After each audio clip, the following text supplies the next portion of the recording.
Hello, hello. How you doing today, Amy? I'm doing well. How are you? I'm good. Just putting everything on Do Not Disturb. You know. How you doing? How's life? How's it going out there? Life is good. Business is, it's tough, right? In our industry, it's like when business is good, that means people are having a hard time. And so that's always sort of double-edged sword, but we're glad to be able to provide a lot of care. But yeah, it's been very busy here. And yeah, and very like unseasonably cold, which I think also kind of drives people to get help. And yeah, but I'm glad to be here. How are you? I am so good. I know it's so different out here, obviously, because of the fires, the winds, the heat, and stuff than you guys. But no, I've always thought that. I mean, it's tough because obviously, when a lot of people are seeking treatment, I'm always happy because that means people are getting help. But at the same time, it also means that people are struggling, people have a diagnosis, people are having hard times. So it's kind of like a catch-22. It's like, I remember reading a stat from a study that said only about 30%, so 3 out of 10 people with OCD will ever seek out any kind of treatment, any kind of help, and only 10% of those get evidence-based care. Now, obviously, all the work that IOCDF is doing is to try to prevent that number from being so low and to get not only more people into treatment, but get more people into evidence-based care. I think those 20% are seeing people that don't understand or treat OCD. So my hope is that we keep staying busy, and it just means that more and more people are becoming aware of their condition. They're finding out help through the IOCDF, and then they're seeing people like you who are trained and can help people and have been working in the field. So super Yeah, excited to have you on today. thanks. Yeah, so I'm going to do a couple little announcements. Then I want to hear all about you, and then we'll kind of jump in. So welcome everybody. Today is an axe.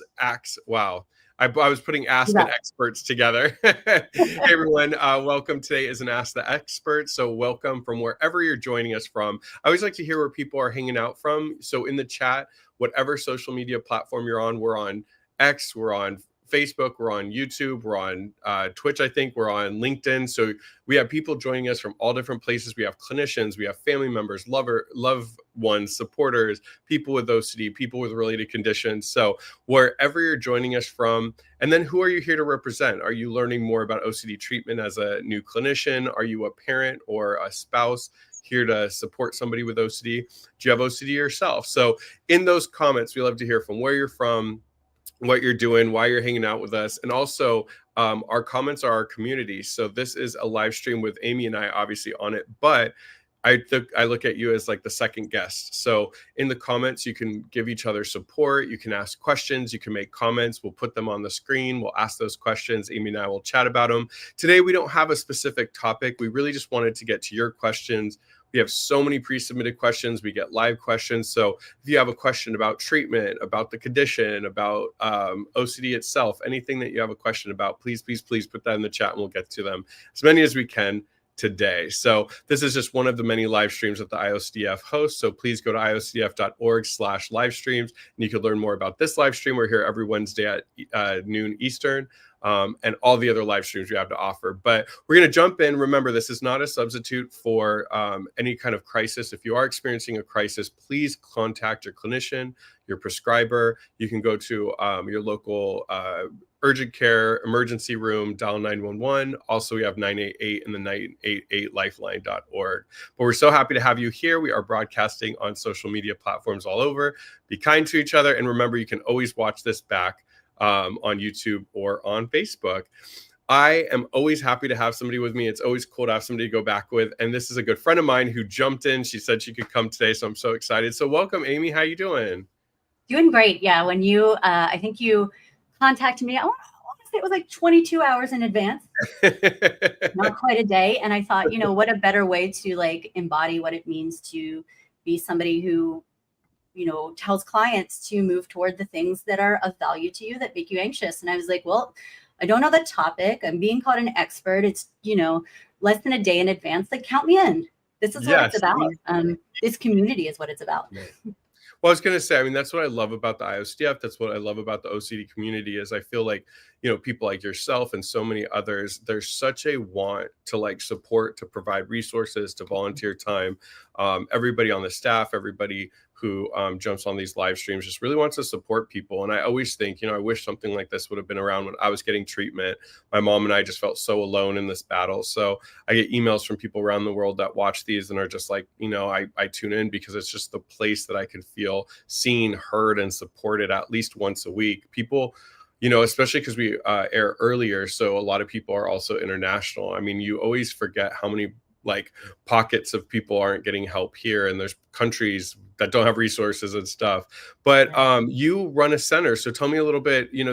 Everybody attending today, tell me a little bit about you, and obviously, you run the Nashville OCD and Anxiety Treatment Center. So just a little bit about yourself before you jump in. I always like for my friends, I always like the comfy intro versus the official bio.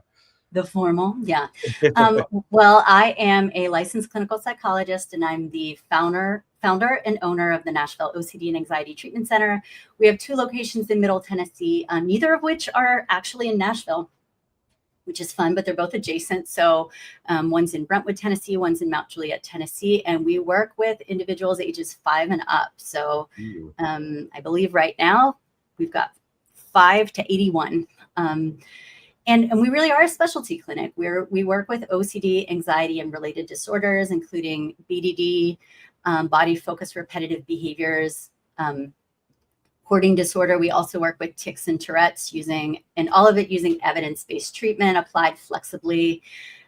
We've got a great team. I'm when you're in a service-based industry, your biggest asset is your people, and our clinicians are fantastic. We really support each other, and we have a few providers who are able to provide treatment to any of, I believe it's 42 states that fall under that SIPACT umbrella. And that just means that some of our psychologists are able to practice across state lines. Otherwise, the bulk of our clients are here in Tennessee, telehealth as well as in person at one of those 2 locations. So that's kind of the main thing that I do. I'm also on faculty at the IOCDF's Behavioral Treatment Training Institute. And I'm adjunct faculty at Vanderbilt, where I help to supervise PhD level students. That's really fun, kind of helping people who are newer to ERP, ACT, and other evidence-based modalities kind of get their feet wet, develop their identities as clinicians. And and then I wrote a book, and I draw comics sometimes on the internet, but not very often anymore. And I'm sort of the type of person who's like, well, that looks cool, I'll do that for a little while. And being a business owner is great for that, because you can sort of do a little bit of everything.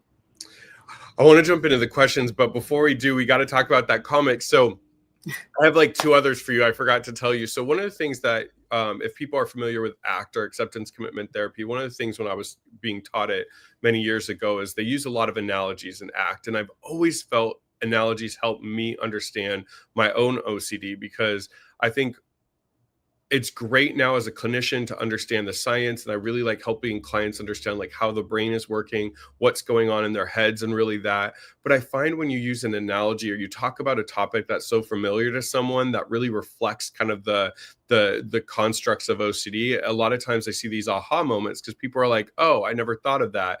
And one of the things that I've always talked about to my clients, I came up with it literally in the bathroom before a talk at an IOCDF conference, at 2014 or something.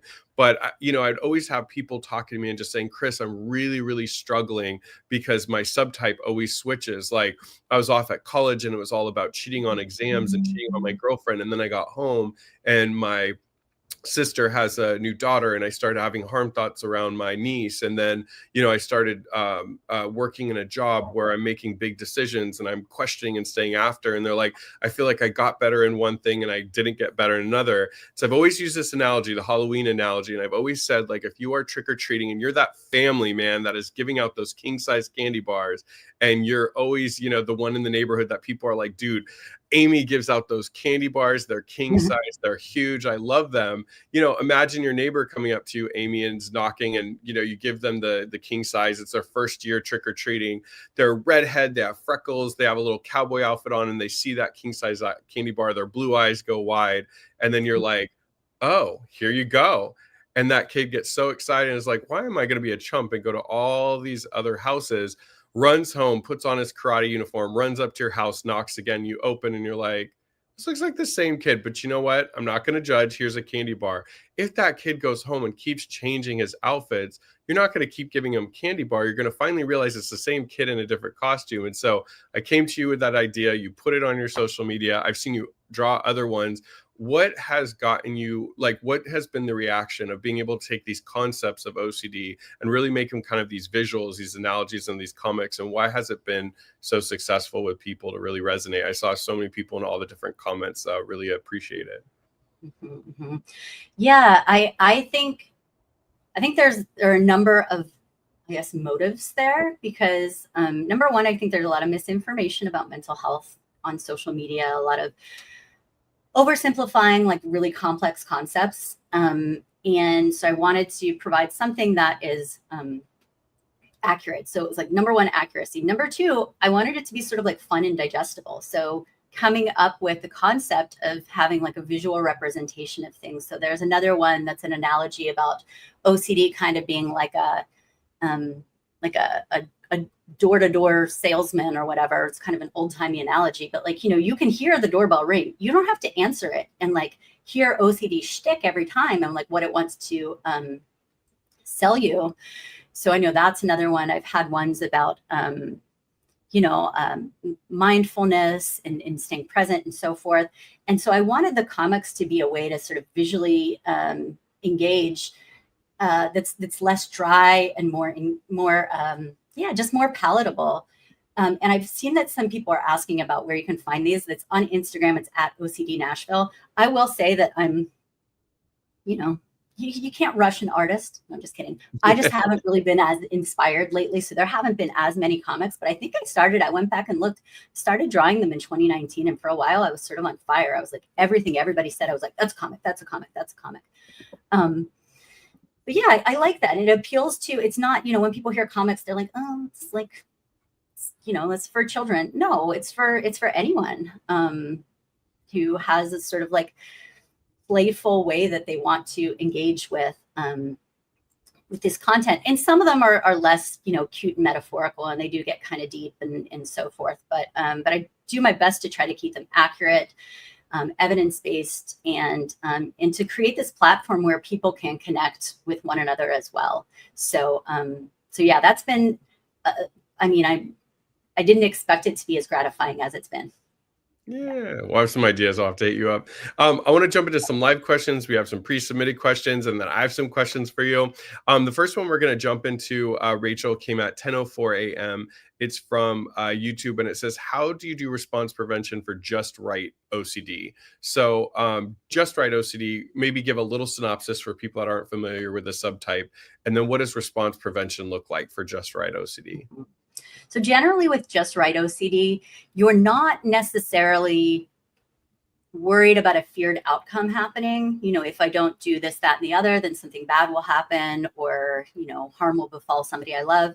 It's more about the sensation itself, be it a tactile sensation, a sort of like visual information, that things just have to feel, they have to feel right before you can move on. Oftentimes people will say it's a little bit of like a feeling of closure or something like that.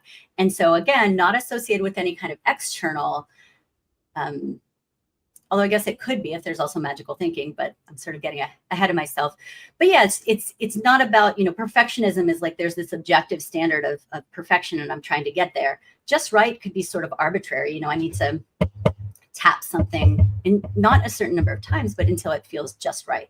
Just right can sort of be a moving target, right? Because your sensory input and your experience at the time can be a moving target.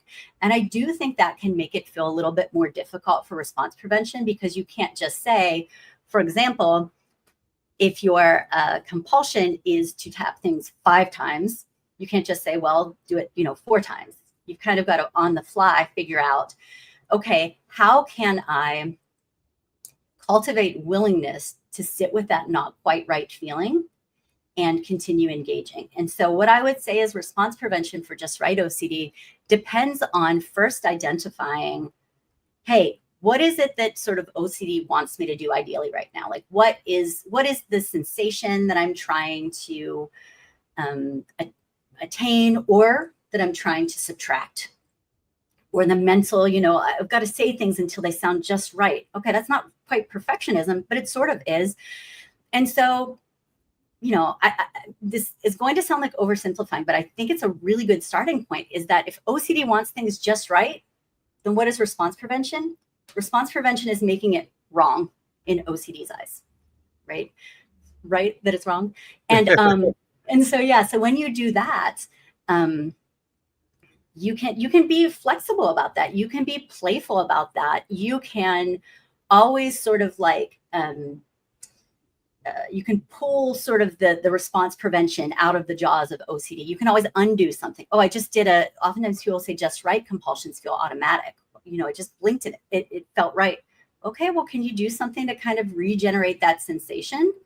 So that's what I would say sort of generally is what I would advise. Yeah. And I had just right signs. And I think that was what was the most complex. You kind of nailed it, is that every other subtype I had a feared outcome. Like there was something that I thought could occur, or I was estimating the danger of the situation or the outcome. But just right, it was just like, I was like, I don't know how to explain it to people. It's just, I feel off, and it's not comfortable at all, and it's really difficult to pay attention and to move on, and I feel stuck, and I feel like I have to repeat these movements or lift something and set it down until there's like this click, and it never makes sense. I know some people's just right is associated with numbers. Okay, if I set this 4 times, then I can move on. For me, it wasn't. Sometimes it had symmetry. Like if I sat down and my left side of my back hit the chair first, I'd have to like get up and do right, left, and then try to do it even. But sometimes it didn't have that much complexity. It was just simply that. And like you said, I mean, my therapist and I made it a game of just wrong. It was like, how can you be just wrong? But I think I always talk about the learning, because I think of treatment as a learning tool. And when I really dug deeper, the fear was that this discomfort would last forever until I completed, made it just right. And then B, I wouldn't be able to perform at my peak performance and whatever I'm doing, hanging out with friends or, school or whatever it was at the time, because I am going through this discomfort forever. And I think once we prove OCD wrong and we start to prove it wrong over and over, that threat becomes weakened. I always tell people, like, if you had a friend that had Taylor Swift tickets and kept calling you every weekend, okay, I'm going to pick you up, girl, take you to Taylor Swift, and then she never shows up. After 4 weeks, you're not going to stand on the front door waiting for her to come. You're going to know she's not showing up. It was the same with OCD. I was like, yes, am I going to be uncomfortable? Absolutely. Will it last forever? Nope. Will it prevent me from functioning? It's a little bit distracting, but so is having a headache. So is my jaw being a little bit sore, because, I used to have some jaw stuff. So my point is, we know how to function while having something distracting or uncomfortable going on, like a headache. We could do it with that just wrong feeling. And the nice thing with everything with OCD is when we really kind of nail it head on, it starts to dissipate and fade. Right. And one other thing that I'll say, sort of prompted by one of the comments here, somebody said reassurance has to feel just right for me. We talk all the time about these different themes, and they're really quite fluid, right? Like a lot of people have symptoms that are at the intersection of multiple themes. Yeah, I'm asking for reassurance because reassurance is about, say, I have a relationship OCD and I'm asking my partner, like, do you still love me? And then OCD gets really tricky because the way that they reassure me has to sound just right. So it's both about feeling good about, okay, my partner loves me, but then it's also about, but they have to say the just right words. So if you're somebody out there with OCD and you're sort of caught on like, well, is this symmetry? Is this, scrupulosity? What is this? Like, it's okay if you, number one, it's okay if you don't know, because OCD is OCD. Number two, it's okay if it's like a little bit murky there. And I know that, some particular themes, we do talk about them differently and more sort of vehemently because we want to fight the stigma associated with them. For sure, like taboo themes.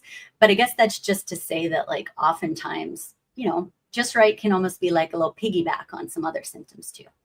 Yeah, no, 100%. And then the partner can sometimes, like you said, get pulled in. How do I give reassurance? Right.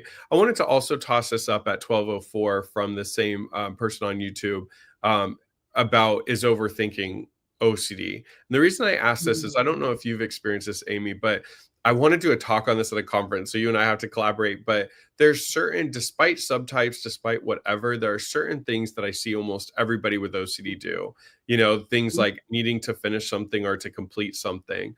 overthinking, a lot of times a perfectionistic streak, right? And so how can people tell the difference between just somebody who's a philosopher and likes to think, and then somebody who OCD, they overthink as part of OCD, like that's kind of a component of their behavior associated with the disorder? Yeah, that's a great question. I'm really glad that we talked about that. Because, yeah, overthinking is sort of a correlate of OCD, meaning it co-occurs with OCD. It's one of the ways that OCD can manifest, or people with OCD have a propensity toward that.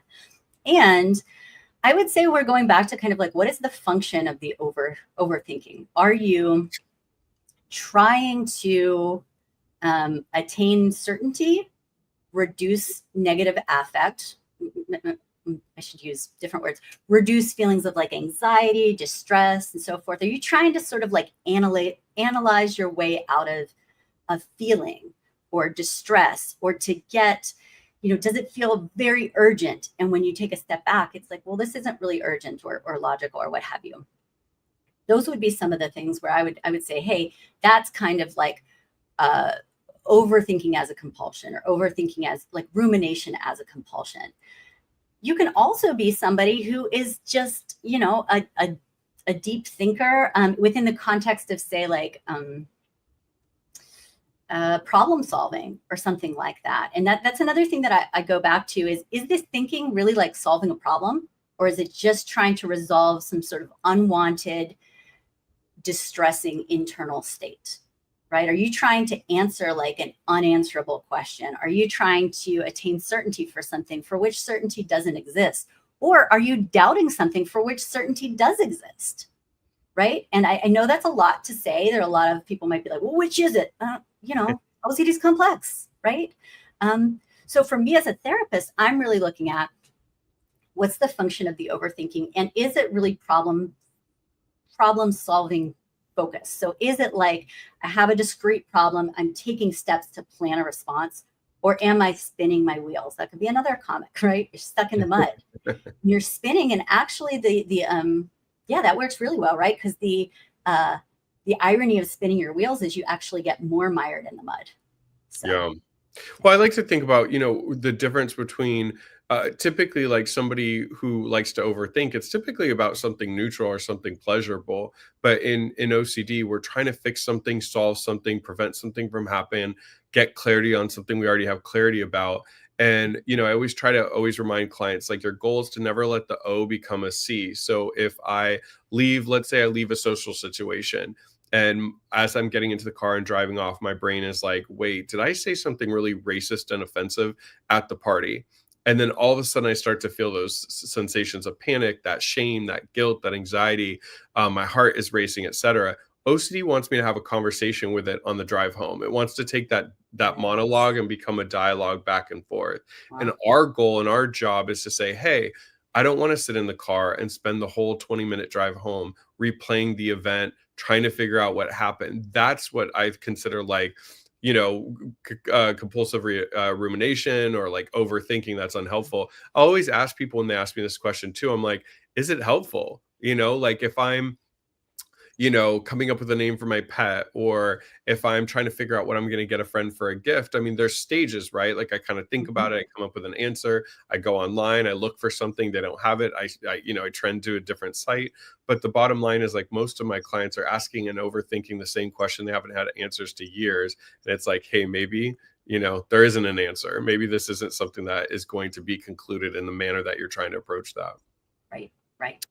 I want to toss you a pre-submitted question. A parent said, or a family member said they have a family member who has OCD and ADHD, and their question was pre-submitted, and they asked, how do you handle anger from somebody with OCD with co-occurring ADHD from a family member? Yeah. I mean, part of that, part of that, I would need a little bit more context to know, like, are we talking about a kiddo? Are we talking about an adult? Are there safety concerns? That kind of thing. But here's what I'll say, kind of broad strokes. When there's co-occurring OCD and ADHD, and this is a particular interest of mine, is this intersection, because a lot of people, nobody here in the audience, y'all know what's up, but a lot of people sort of see these as like two opposing phenomena, right? Like OCD is super compulsive and super controlled, and then ADHD is super under controlled.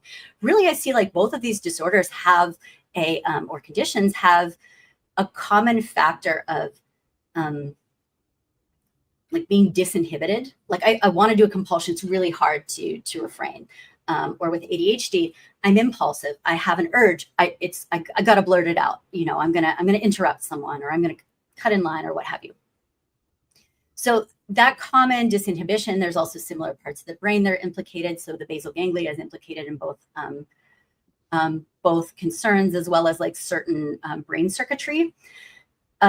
So what I would say is that anger within the context of OCD and ADHD is often just what happens is your family member is likely getting flooded with emotion, getting overwhelmed. And when we feel overwhelmed, if you think about there being like a fight or flight, you know, fight is one part of that. We're used to with just OCD. We see a lot of like flight, avoidance, etc. So oftentimes that initial anger that will come out is not, you know, provided that there are no safety concerns or anything like that, allowing someone to sort of express that and saying, I'd like to talk to you about this. Let's talk, you know, not right now. Let's do some things to kind of like help regulate, kind of help you get into a better place. Again, it's tough not knowing the age of the individual. And this is not also to say that all people with OCD and ADHD have sort of like anger or rage outbursts or anything like that. I do think sometimes there can be this tendency to, you know, we talk about accommodation with OCD where it's like, my loved one is afraid of doing something, so I'm going to do it for them. There can also be a form of emotional accommodation for anger, which is I'm going to walk on eggshells because I don't want to provoke, you know, I'm like living with a person in my house who also is a landmine emotionally. And what I would say is having frank conversations about, you know, when this happens, these are my boundaries. This is, you know, how I expect to be treated. And like, I'll tell kids like, hey, your emotions are your emotions. Like, yeah, if anger is there, you know, and Inside Out has done like wonders for this. I love that. Yeah. Sometimes anger is taking over the controls, and you can still make good choices about your behavior. So depending on the age, I think there are some things to do to sort of like incentivize expression of anger without unsafe behavior or unkind language or that kind of thing. But I think having this kind of like deep understanding that, hey, anger kind of makes sense. It is frustrating. Think about, I mean, OCD, like you and I have both experienced this. One of the most frustrating things about OCD is that you can both feel compelled to do behaviors and know without a shadow of a doubt that like they don't make sense. And so then there's that extra layer of like, oh, I hate this. Yeah. Yeah. Yeah. And I'll add too is, you know, I always, just like you said, and I'm glad you said it, is that I always try to normalize anger for clients. I'm like, you have every right to be angry. You have every right to be frustrated that you were born with this condition and it's absolutely consuming your life. Obviously, you know, we want to work on how we express that anger because there's ways that we can do it that are supportive versus maladaptive. So if you're breaking things in your home, right, that's not necessarily supportive. But if you got a, you know, punching bag in your garage and you're just at it, you know, go in there and just beat that thing, you know, get that frustration out. And I think it's also when it's in the home like that, it's really creating a conversation about like, what is the anger trying to do in this moment? You know, if it's basically to tell everybody like, hey, back off, my OCD's bad. You talking and getting around me is really triggering it even worse. Then, you know, in moments of calm with a clinician, I would always advise that needs to be a discussion. It's like, hey, where I'm at in my recovery right now, I'm not at the point that I can do my treatment and have people engage with me at the same time. I can work up to that. But right now, let's have a safe word versus me lashing out. You know, it's a conversation in a non-stressful moment that can be super helpful. Right. And I think like that's a great point because accommodation doesn't mean you don't change your behavior at all as a family member. It means that's negotiated in such a way that it's not completely letting the anger OCD sort of like win or completely acquiescing to the anger / OCD or completely being rigid and being like, no, like you raised your voice. That's not okay. And so finding that middle ground is important. Well said.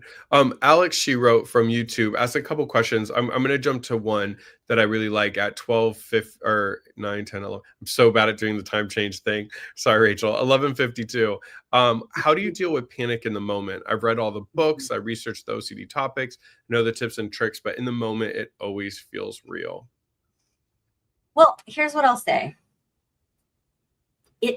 It is real in a sense. Panic, the sensations that you experience, no one is denying, I hope we're not denying that increased heart rate, increased respiration, dizziness, tingling, nausea sensation, whatever it is, however it manifests for you, those physical symptoms, you're really experiencing those. And your brain is used to, hey, if we're experiencing these sensations, then there's danger. So that's the part that is real. And sometimes I think we get really into this binary thing of like, it's all in your head. It's all in your head, which is tremendously invalidating, because I don't know about you, but I mean, I guess, well, that's philosophical. I was gonna be like, I guess everything's in our head because our brain like controls physiology, but that's not what people mean. They say it dismissively, right? They're like, it's all in your head. So allowing yourself to say, hey, these sensations are real. Now, I suspect what you're talking about is the other part, which is, I'm afraid I'm going to die. I'm afraid I'm having a heart attack. I'm afraid I'm going crazy. I'm afraid I'll never feel okay again. And I think with that, if you can be self-compassionate about the sensations and symptoms themselves and just be really kind to yourself, you know, I tell people, like, imagine if you had, you know, if you have kids or if you have no kids, thinking about like, how would you comfort like a little kid? Would you be like, why are you doing this? This isn't real. This isn't real. This isn't real. No, you would have that compassionate, kind approach. You would give yourself moments and you would say, this isn't going to last forever. You know, and people will say like, well, is that reassurance? I'm like, oh, I mean, it's a fact. Right? Like, it's a fact. If it's something, again, like you've had panic before, you kind of know how it goes. So that's one thing I would say. I would also say one of the things that I see, and Chris, I'm curious to hear if this is something you see as well, but a lot of people with panic, it tends to be associated with a lot of isolation. And like, I mean, agoraphobia can be one of the co-occurring things that happens, which is where I have panic symptoms and I have them such that I'm worried to leave the house, because what if I leave the house and I have a panic attack? Or what if I'm someplace from which there is no exit and I have a panic attack? So I think one of the most impactful things that you can do is to talk to others about panic, is to make others aware of it. Now, again, this is going to be case to case, because are there some people who will compulsively, like anytime they feel panicky at all, I got to tell someone. Okay, so there's going to be exceptions. But if you're the type of person who feels like panic is your secret shame, you know, you're doing it on your own. I think, have you seen that? There's that video of, I think it was a meteorologist, maybe on the news. Oh, yeah. Yeah. And there are other ones. There are people who have had panic attacks on stages in front of like hundreds of people and, you know, thousands of people, since it's on YouTube. I find that's really helpful as well. Again, doesn't make the sensations go away, but it sort of takes away some of that, like, I'm broken, or this isn't real and I shouldn't be feeling that. So those are some of the things that come to mind. Yeah, I think one thing that really helped for me when I'd have panic in the moment, it felt real, is starting to learn your triggers and notice, like, if this is the panic that you experienced out, you know, out in public and stuff, or at home, what happened over here? It's so hard to do this and look at the screen. What happened over here, right? Like, what happened over here, here, here, here, that led up to that. So I started to learn my triggers, so that it was like, if I would go somewhere and those triggers were in the, you know, in the environment, it's like, hey, there's a good chance that that would bug me. I also always like to be preemptive. I think being proactive is always more helpful. And so what I would do is, like, let's say, you know, a big fear that I had is like, you know, like a panic I'd have was like fear of pushing people in the street. That was one that lasted for a while when I started going out and doing exposures. And I knew, like, if there was a big group of people next to me and I'm at a crosswalk and crossing a street, I'm going to have those feelings, etc. So what started working for me is like, I'd park to practice, and I lived by a beach area. So I'd park, and then I would go to I didn't live by the beach, but I drove to the beach and then parked and would like walk up and down the beach because there's a lot of people, and that was practicing the exposure. But what helped me is like, as I was driving, I was like, I'm going to do OCD's job for it. I'm going to go. I'm going to have thoughts because people are around. I'm going to imagine pushing these people in the street. I'm going to imagine everybody turning and staring at me, people holding me down, the cops coming, and me being arrested. And it's like I would just play that scenario over and over. And then when I got there, it never was like a ghost jumping out, right? It's almost like I got the scary movie with like a card that told me every timestamp when something was going to jump out. So it didn't have that same impact. And then I think the goal of treatment is to get to a point to recognize that who you are as a person was never the person that OCD tried to kind of smear campaign you as. And so it's like, as I would go around and walk around, I'm like, I don't really think I'm ever going to push people in the street. I think this is another what if OCD fear. But by bringing that on and being prepared and everything, now sometimes you're going to get hit out of left field and you're going to have those panic moments, etc. I know for me, one of the biggest things that used to help when the panic would rise so much to the point that I was like, I'm going to freak out, is I would calmly excuse myself. I had to go to the bathroom, I had to make a phone call, etc. And just getting some kind of like cold and air. That was my thing. So I'd get some ice, rub it on my wrist. I'd go into my car, blast the air conditioning. I'd always have like a cold drink and just drink it and stuff. So I think there's little tricks you can do. On planes, I used to get anxious, so I'd be the first person to open the air and blast it on my face. So I think there's little things you can do. But I think the thing that you don't want to do is start to hibernate in home, hide, not go out, because then you're reinforcing. Additionally, you want to make sure that you're not, calm down, I can't panic, this is embarrassing, people are staring. That's just going to make the situation worse. So I think part of it is just learning, what do I do to make sure to not make the situation worse? Right. Yeah. We have a question from Enslin07 at 1212. I know neither of us are psychiatrists. I'm going to save this for the psychiatrist that we have coming up in 2 weeks, but I do want to ask you this question because she said that, CBT and medication is getting difficult and she's going to see a psychiatrist. So what are some words of encouragement? Obviously, we're both not psychiatrists, but what are some words of encouragement you have for anybody watching that might be thinking about medication? I think a lot of clients come to us because they see us more frequently than their psychiatrist, and they have their nerves and they're anxious. So what are some things that you talk to your clients about if they are prepping to see a psychiatrist? Yeah. Well, first of all, like, good for you for taking this step. A lot of times if we had a, purely physical ailment, we wouldn't hesitate. Sometimes we would if we have health anxiety, but oftentimes we wouldn't hesitate to get the help that we need and get some sort of medical intervention. But for whatever reason, primarily stigma, we can feel like, well, is this associated with weakness, or is this associated with I'm just not trying hard enough, or what have you? So I would say if you're thinking about it, you're thinking about medication and you have some concerns, there's so many different kinds of concerns that people with anxiety can have about going on medication. Right. So I'm just going to talk about a few of them. So one of them is what I just said, this notion of like weakness or what have you, which I think there are ways to just read the research. Like, we know that there is medication. Again, I don't want to speak outside of scope of practice with like which ones, but there's medication that can be quite helpful for people. There isn't like a one-to-one, this medication for this person. So there's some trial and error. So getting educated about like the outcomes and what the data say. And then I would say also for a lot of people with health anxiety, or who are what we have like high bodily vigilance or anxiety sensitivity, where you're like the one, if something's off in your body, you're gonna notice it, you're gonna feel it. Okay. Right. So you might be like, well, I don't want to get on medication because if I get on medication, like, what if I have side effects, this, that, and the other? One of the things that I will have people do is we have a worksheet where before you even go to the psychiatrist, before you're even on any medication, you sort of write down like, what are the actual side effects that would make something, not like I'm going to discontinue immediately. I mean, obviously there are some, it's like if you develop a rash and can't breathe, like, yeah.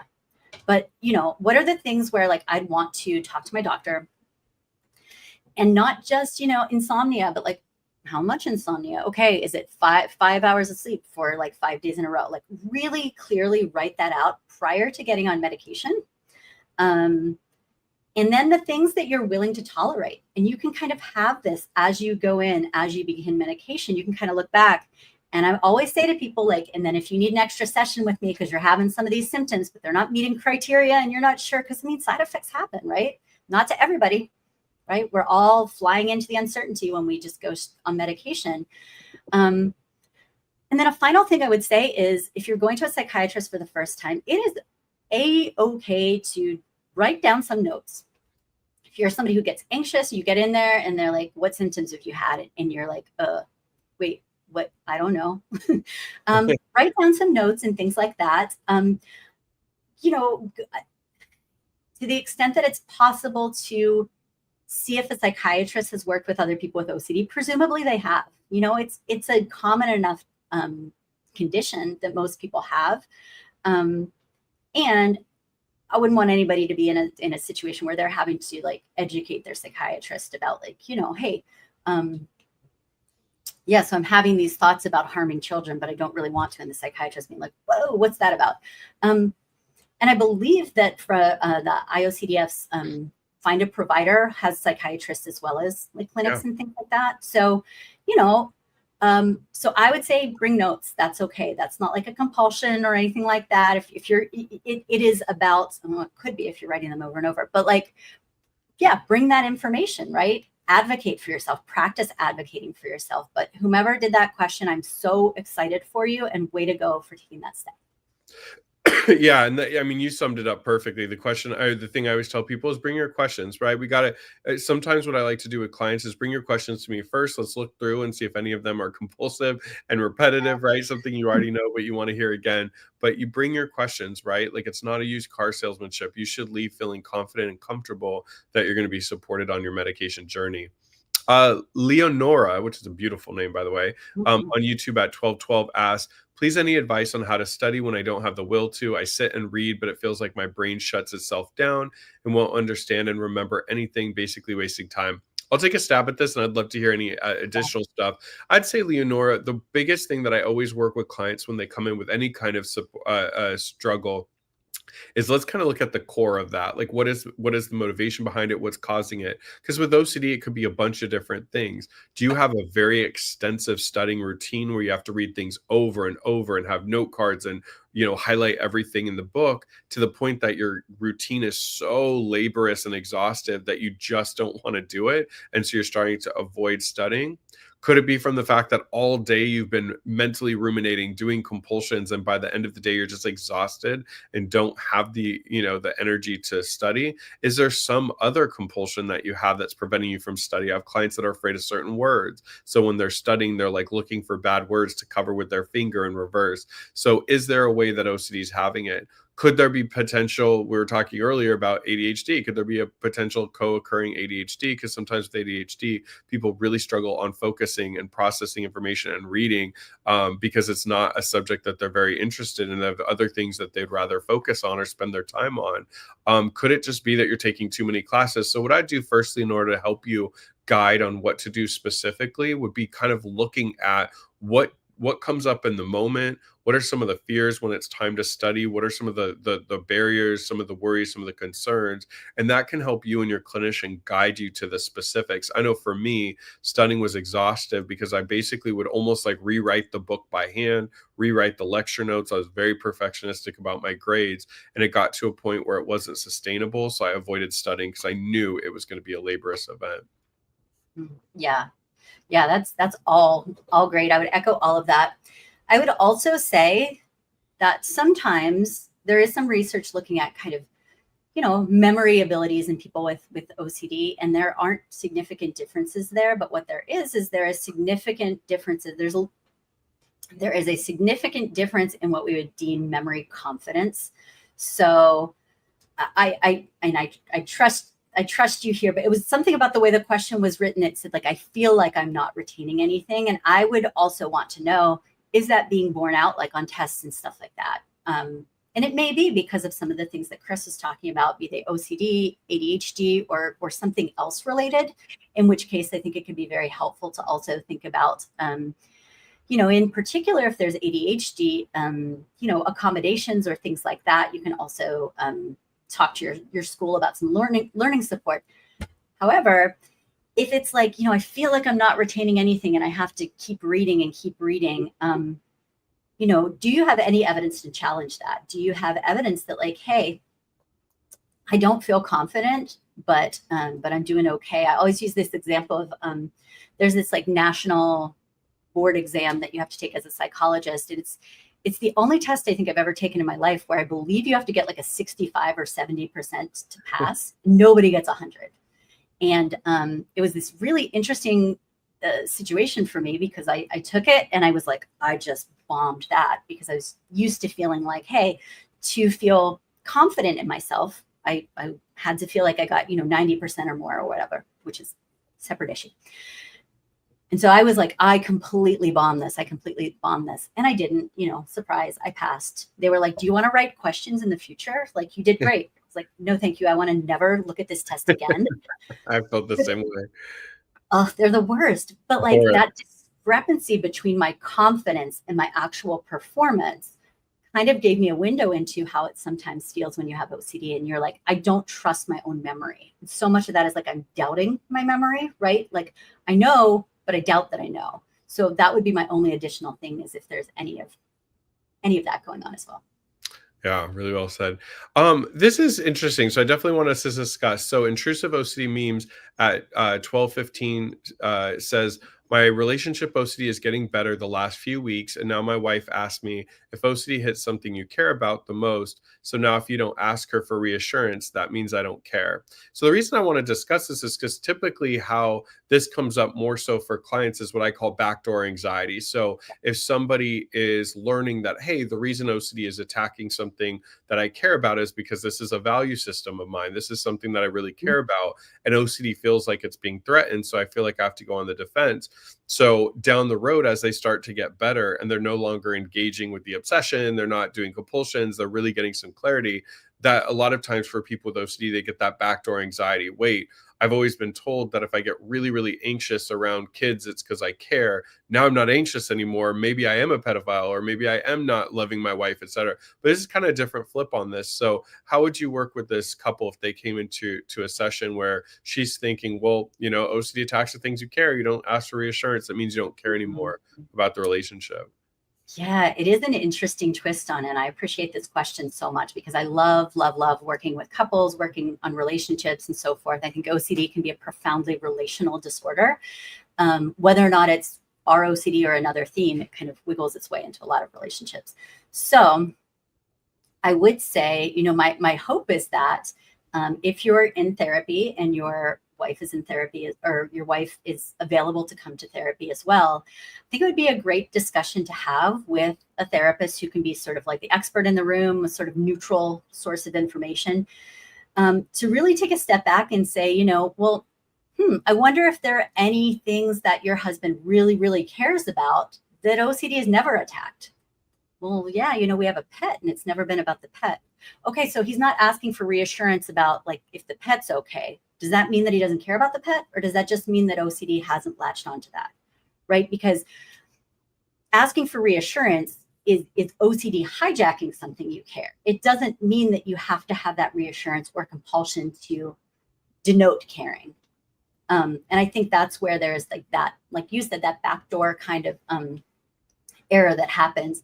So I think that would be one thing that I would do. I think too, just a lot of psychoeducation about the OCD cycle. And in fact, asking for reassurance, that has nothing to do with like has the caring in the relationship started pre and post OCD? Probably not. OCD just latched onto it, right? So it's probably been pretty steady. But what we do know is that not asking for reassurance is no longer feeding the OCD cycle. And so I would give some psychoeducation about that the more you're asking for reassurance, the more you're getting your compulsive itches scratched, then the deeper it's kind of ingraining the OCD in you. And I think when partners, spouses, whomever, when they hear that, there can be this aha moment of like, okay, all right. So the reassurance isn't a good thing. And yeah, there was something else I was going to say. Yeah. And then maybe just generally talking a little bit about, hey, it is totally normal. And this is for your wife. It is totally normal if you're used to hearing something. You're used to hearing me asking for reassurance. You're used to it and it goes away. It's normal for you to have some anxiety about what that means. And I hear you. And, I want us to kind of get on the same page about this, because I know my feelings, my feelings haven't changed, or I know enough that my feelings haven't changed, right? Still gonna have doubt about it sometimes because I have OCD, but yeah, so those would be some of the ways I'd approach it.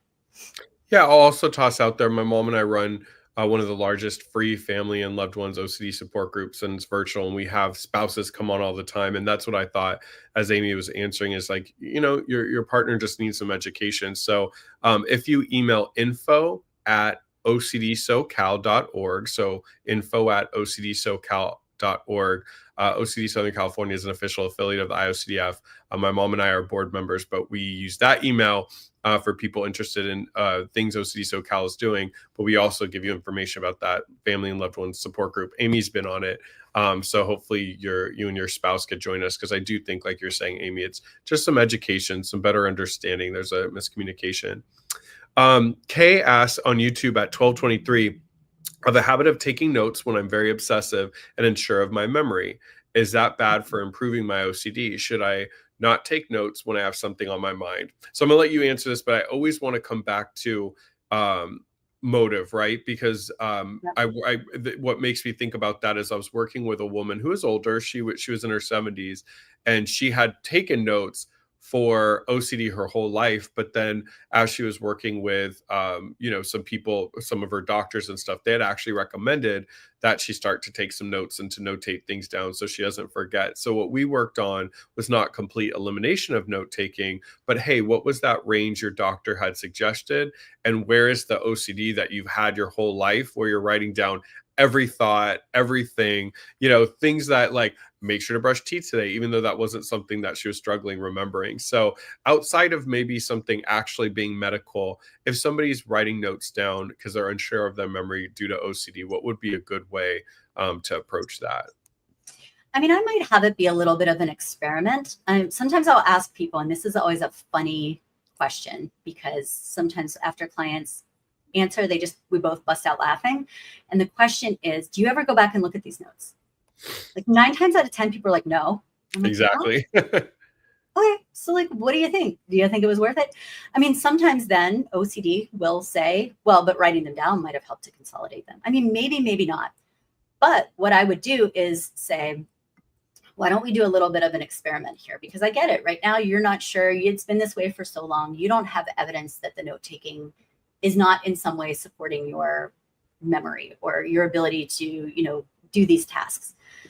But, are you willing to experiment with that? Are you willing to, if not go like cold turkey on the notes, are you willing to skip a few days and kind of see if there's anything negative that happens there? Are you willing to write fewer notes? Like Chris said, are there certain things that like we can kind of look at collectively and be like, yeah, you have brush your teeth on there, but have you ever forgotten to brush your teeth? No. Okay, can we agree? This will be sort of the first part. And you can kind of look at it almost like a little bit of a hierarchy, with starting with those things and then eliminating other things.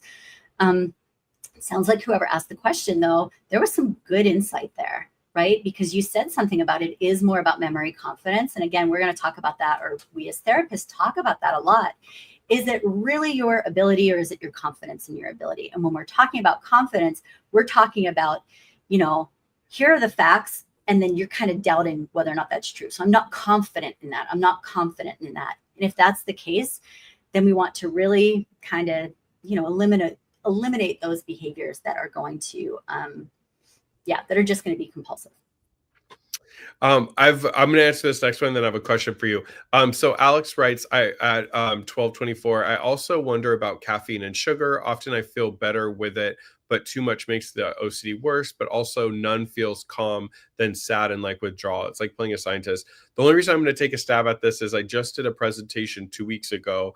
And my mom is a registered dietitian, has been her whole life, and she did a talk on this. I have the slides. I will put up the slides, Alex, not right away, but we release the slides through OCD SoCal's email list, but I'm going to put it on our website. So if you check in like 3 days on ocdsocal.org, I'll put up the link to the slides that my mom did. But what she did talk about in that presentation is that you don't want to necessarily cut out caffeine or sugar. There's just too much caffeine and sugar in our food and our culture that if you cut out anything, and as a bigger conversation, this is what I talk to my clients, because OCD can be so black or white. If something's bad for a client, they'll want to like cut cold turkey, right? But you do want to look at your caffeine intake. Often caffeine can recreate sensations that replicate anxiety. So that rapid heart rate, increased pulse, a little bit of like antsiness, irritability. And sometimes we misread that as something being wrong. And the same with sugar. Sometimes people have sugar and have those kind of feelings. So if not having any of it, you feel like you miss out on it. I totally get it. I'm a green tea / matcha green tea drinker. And I know if I don't have one, I had a meeting this morning, so I didn't get mine. So in a couple hours, if I don't get it, I will be thinking about it. But we sometimes do have to be a little cautious of doing too much because we already have so much anxiety. And then I do a lot of work because I'm trained in CBTI for clients with trouble sleeping.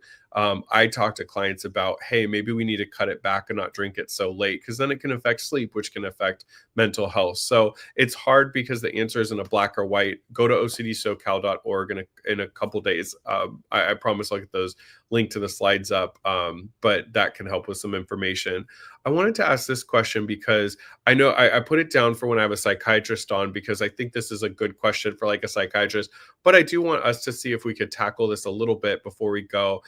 It's from Jillian at 12:30. She said, is there a correlation with hormones and OCD? I started birth control for early menopause and my OCD has been a lot better. The OCD is still there, but not as loud or noticeable.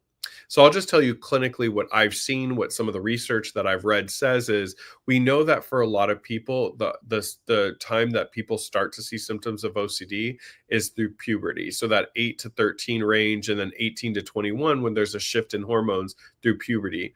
We know perinatal OCD when women get pregnant and there's a hormonal shift, menopause for women, sometimes birth control can really help. So I will let a psychiatrist say that might study this, but I know that the research isn't there isn't like, hey, this is 100%, but there is a correlation. And the reason that I bring this up for everybody is I've had some clients go on birth control, and it's helped not cure OCD, of course. It doesn't make the OCD go away, but it's helped to regulate them to where the OCD hasn't been as bad.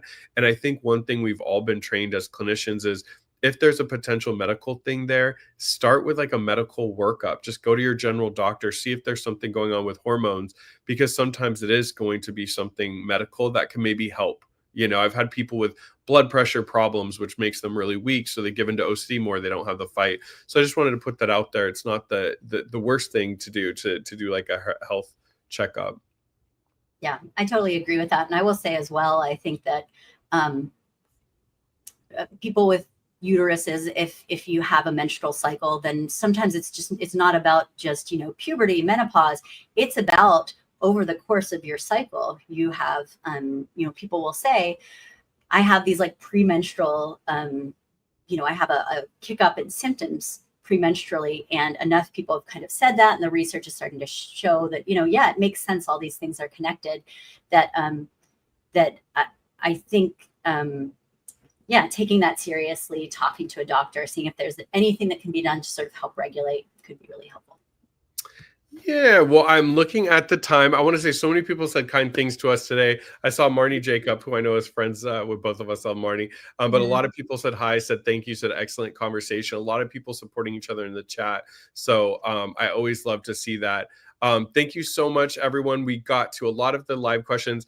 Didn't get to a lot of the pre-submitted, but we will figure it out. But Amy, before you go, I always like to give the guest the last statement. Anything for everybody watching, like a final thought, just that people could take with them today and the rest of the week when it comes to, just pushing back against the OCD. Yeah, well, one of the things that I was thinking, just looking at the chat, and I get so emotional about the OCD community and people supporting one another.